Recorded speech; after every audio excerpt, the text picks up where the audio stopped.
Salut, Gregotelf pour gregot.com. On est mardi, comme chaque semaine, je réponds à une de vos questions. Cette semaine, je réponds à Léa qui me dit: peut-on s'améliorer en boxe sur un sac de frappe ou tout du moins acquérir les bases? Si oui, comment? Eh bien Léa, ma réponse est oui. Voilà, merci d'avoir regardé cette vidéo. Je déconne. Allez, je te dis comment. Le sac de frappe, c'est vraiment un de mes outils préférés pour m'entraîner. Donc bien sûr, oui, on peut progresser, on peut apprendre les bases de la boxe dessus. C'est très très simple. Quand on débute, le plus important c'est d'acquérir une bonne technique. Le sac de frappe, il va permettre de travailler sa technique dans un premier temps. Je suis là, hop, par exemple pour le jab, je vais vraiment travailler la mécanique, bien mettre en place la bonne technique avec l'épaule qui vient se placer correctement, la hanche qui part, l'autre main qui va être en place aussi pour protéger. Donc ce qu'il faut faire au début, c'est tout simple, c'est faire beaucoup de répétitions, dans un premier temps sur place.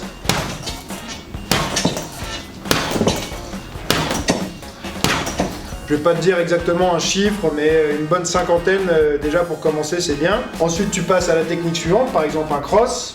Donc avec le pivot du pied, l'épaule qui vient s'engager, là je vais régler ma distance. Ça me permet également de connaître mon allonge comme ça, hein. Je vois par exemple là je suis un petit peu près, donc je sais que voilà là, grosso modo c'est mon allonge, et ça me permet de savoir quand je suis à distance de touche pour l'autre ou pas. Souvent je vais avoir besoin d'avancer un petit peu pour pas arriver en extension complète à l'impact, hein. Donc ici.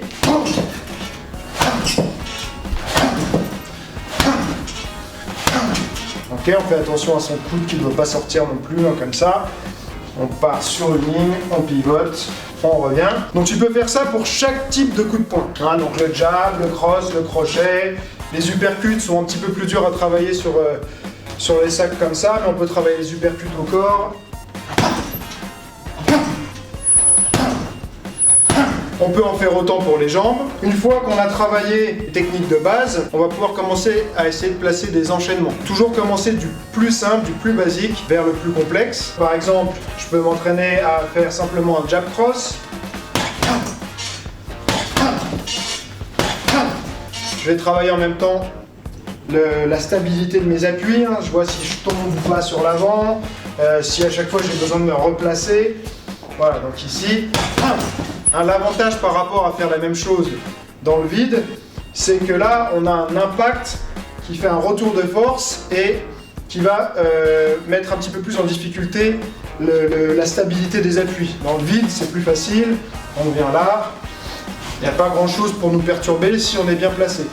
Là il y a un impact qui vient me renvoyer un petit peu, et donc je vais être plus facilement déséquilibré si je ne suis pas bien. Ok, après on peut travailler du jab-jab, du jab, cross, crochet par exemple, 1, 2, 3, 1, 2, 3, 3, du cross, crochet. Dans un premier temps, quand je commence à travailler mes combinaisons, je vais pas me déplacer. Je mets pas les déplacements parce que c'est tout de suite un petit peu plus compliqué de bien gérer sa distance par rapport au sac. Donc les déplacements, c'est bien de les travailler plutôt dans le vide. Ensuite, on va pouvoir commencer à essayer de rajouter progressivement un déplacement. Moi, ce que j'aime bien faire, c'est rentrer puis ressortir. J'avais fait dans ma vidéo sur les déplacements de boxe, j'avais montré l'aller-retour, qui est une bonne technique pour essayer d'aller toucher quelqu'un, tester un petit peu sa réaction, sans trop s'engager. Donc je suis là, j'avance et je reviens tout de suite. Ok ?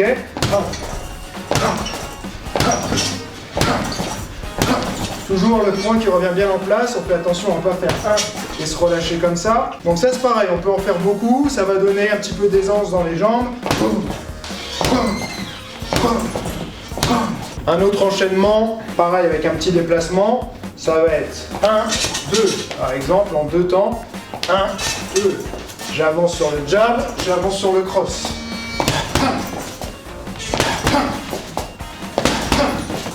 Ensuite, on peut le faire aussi en un seul temps, avec un petit bond sur le premier, et le deuxième se fait sur place.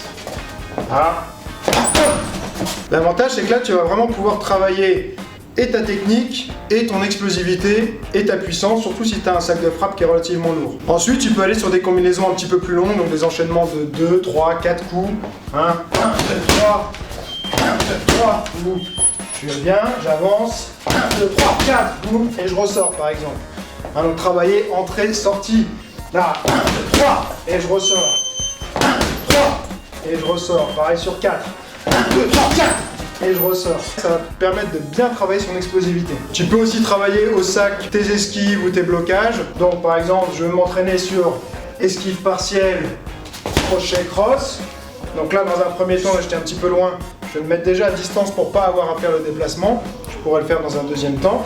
Donc je fais mon esquive et je reviens crochet, cross. Là.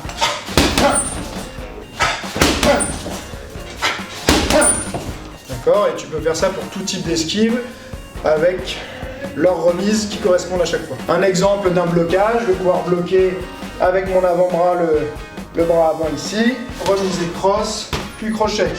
Donc je suis là, je bloque 1, 2, ensuite je peux rajouter un déplacement, donc là je suis un petit peu plus loin, je bloque, je suis trop loin pour ma remise, parce qu'il faut s'habituer à couvrir la distance en combat, c'est très important. Donc je bloque, j'avance sur mon cross et je pivote sur mon crochet. Donc là,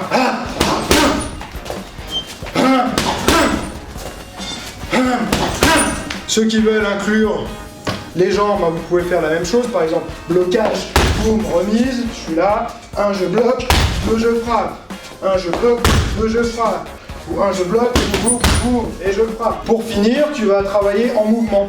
Donc tu pars déjà en mouvement, plus comme dans un combat, et tu vas pouvoir commencer à travailler un coup, 2 coups, tourner un petit peu, revenir, si je veux mettre les jambes, boum, ressortir, ressortir. D'accord, donc là je me mets un peu plus dans une situation de combat. L'erreur fréquente du sac de frappe, alors ça peut avoir son intérêt, mais il ne faut pas faire que ça, c'est de se mettre devant le sac et de frapper, et il n'y a aucun travail de déplacement. Seulement, en combat, ça ne va jamais se passer comme ça.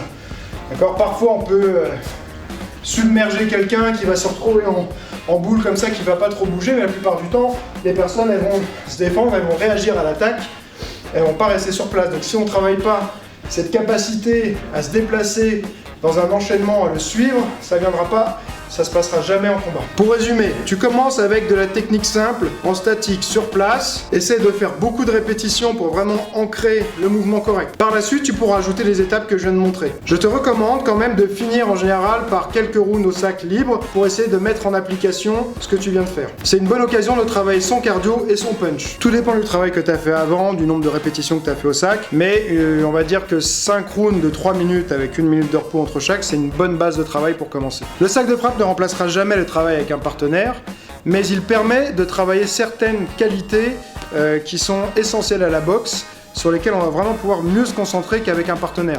Je ne vais pas pouvoir travailler ma puissance sur mon partenaire. Avec un partenaire, on va plutôt travailler les réflexes, les automatismes et le combat.